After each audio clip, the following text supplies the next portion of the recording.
അസ്സലാമു അലൈക്കും വറഹ്മത്തുള്ളാഹി തആല വബറകാതുഹു. അൽഹംദുലില്ലാഹ് വസ്സലാത്തു വസ്സലാമു അലാ റസൂലില്ലാഹി വഅലാ ആലിഹി വസഹ്ബിഹി അജ്മഈൻ. സ്നേഹമുള്ള സഹോദരന്മാരെ, സഹോദരിമാരെ, രക്ഷിതാക്കളെ, വാത്സല്യനിധികളായ മക്കളെ, അസ്സലാമു അലൈക്കും.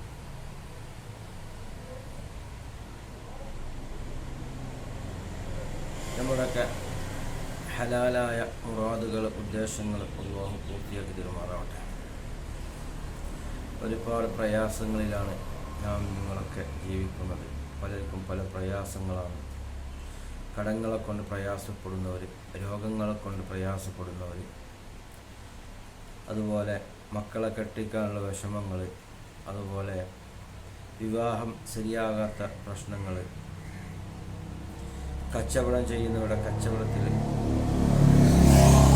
കച്ചവടമില്ലായ്മ, ബിസിനസ് പരാജയം, ഇതിൽ നിന്നൊക്കെ രക്ഷ നൽകാൻ ഒരു മഹത്തായ ഒരു സൂറത്താണ്, ഒരു ആയത്താണ് പരിശുദ്ധ ഖുർആനിലെ അത്യത്ഭുതമായ മഹത്തായ ഒരു ആയത്ത്. കടം വീടാനും രോഗശമനത്തിനും ഹലാലായ ആവശ്യങ്ങൾ നടക്കാനും വളരെ ഉത്തമമായ ഒരു ആയത്താണ്.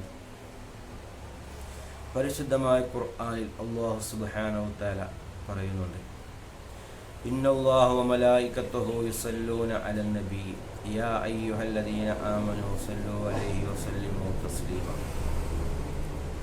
ഈ ആയത്ത് നമ്മൾ പരമാവധി ചൊല്ലുക. ചെറിയൊരു ആയത്താണ്. ഇന്നല്ലാഹു വ മലായികത്തുഹു യുസല്ലൂന അലൻ നബി യാ അയ്യുഹല്ലദീന ആമനൂ സല്ലു അലൈഹി വസല്ലിമു തസ്ലീമാ. പരിശുദ്ധ ഖുർആനിൽ അല്ലാഹു സുബ്ഹാനഹു തആല ഈ ഉമ്മത്തിന് വേണ്ടി, ഈ സമുദായത്തിന് വേണ്ടി പറഞ്ഞു കൊടുത്തതാണ്.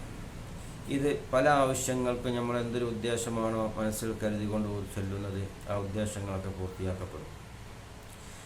ഒന്ന്, കടം കൊണ്ട് പ്രയാസപ്പെടുന്നവർ ഇത് ധാരാളം ചൊല്ലുക. അതുപോലെ രോഗശമനത്തിന് വേണ്ടി ഇത് ഓതാം. അതുപോലെ ഹലാലായ മുറാദുകൾ, ഉദ്ദേശങ്ങൾ പൂർത്തിയാവാനും ഇത് ചൊല്ലാം. കഴിയുന്നതും ചുരുങ്ങിയത് 313 പ്രാവശ്യമെങ്കിലും നമ്മൾ ചൊല്ലുക. ഇൻഷാ അല്ലാഹ് അല്ലാഹു സുബ്ഹാനഹു തആല ഞാൻ പറഞ്ഞതും നിങ്ങൾ കേട്ടതും ഒരു സ്വാലിഹത്തായ അമലാക്കി സ്വീകരിക്കുമാറാവട്ടെ. ഈ ലോകത്തും വിജയികളുടെ കൂട്ടത്തിൽ അല്ലാഹു ഉൾപ്പെടുത്തുമാറാവട്ടെ.